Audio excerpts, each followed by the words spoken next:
যান্ত্রিক ত্রুটির কারণে ১ ঘন্টা বন্ধ থাকার পর মতিঝিল থেকে পল্লবী পর্যন্ত মেট্রো চলাচল শুরু হয়েছে। কিছুক্ষণ আগে আমরা যুক্ত হবার চেষ্টা করেছিলাম শাফিনের সাথে, আমরা আবার তাকে যুক্ত করতে পেরেছি। শাফিন, জানাবেন এই মুহূর্তে তো মেট্রো চলাচল শুরু হয়েছে, কিন্তু কি সমস্যা ছিল এবং যার কারণে এই যান্ত্রিকভাবে ত্রুটির কারণে এই চলাচলটি বন্ধ ছিল, এবং একই সাথে যাত্রীরা কি বলছেন, ভোগান্তি কেমন ছিল?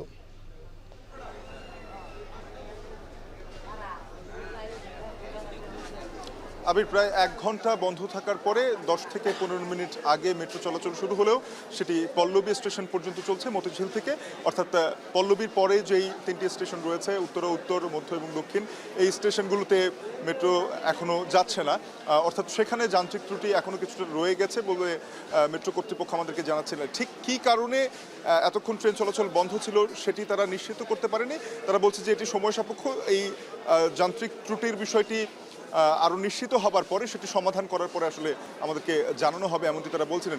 আজকে সাপ্তাহিক ছুটির দিন, শনিবার, এবং দুপুরের এই সময়ে খুব একটা যাত্রী চাপ থাকে না। তবে এই মুহূর্তে মতিঝিলের মেট্রো স্টেশনে যেই পরিমাণে যাত্রী চাপ আছে তার মাধ্যমে আসলে বোঝা যাচ্ছে স্পষ্টভাবেই দীর্ঘক্ষণ ধরে যাত্রীরা লাইনে দাঁড়িয়ে থেকেছেন টিকিটের জন্য। টিকিট কাউন্টারগুলো এখনও খোলা হয়েছে, তবে সবগুলো কাউন্টার খোলা হয়নি।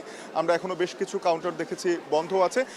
কয়েকজন যাত্রী আমাদেরকে যেটি জানাচ্ছিলেন, তারা ঠিক ১টা কিংবা তারও আগে, দুপুর ১টারও আগে এখানে মেট্রো স্টেশনে পৌঁছেছেন, কিন্তু তারপর থেকেই আসলে মেট্রো চলাচল না করার কারণে তারা সেখান থেকে আসলে মেট্রো স্টেশন ত্যাগ করে যাননি। তারা আশায় ছিলেন এবং তাতে ১ ঘন্টা পার হয়ে যায়, এবং এই ১ ঘন্টা পরে যখন মেট্রো রেল ছাড়লো, সেটি আসলে তার পূর্ণ গন্তব্যে যাবে না। অর্থাৎ উত্তর স্টেশন পর্যন্ত, শেষ গন্তব্য পর্যন্ত মেট্রো স্টেশন যেহেতু যাচ্ছে না, সেহেতু এই 3টি স্টেশনের উত্তর, মধ্য এবং দক্ষিণের যারা যাত্রী ছিলেন তারা বলছেন যে এটি আরও একটি ভোগান্তি হয়ে দাঁড়ালো।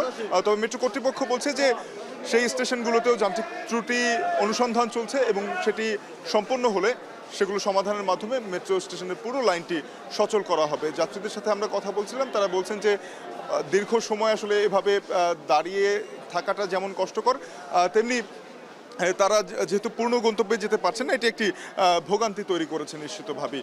তো এখন ট্রেন চলাচল শুরু হলেও সেটি আসলে সবগুলো লাইনে যাচ্ছে না, যার ফলে কিছুটা হলেও যারা ওই সকল স্টেশন, অর্থাৎ উত্তরের যেই 3টি স্টেশন রয়েছে, এই স্টেশনগুলোতে যেতে ইচ্ছুক ছিলেন, তারা কিছুটা হতাশার কথা জানাচ্ছেন।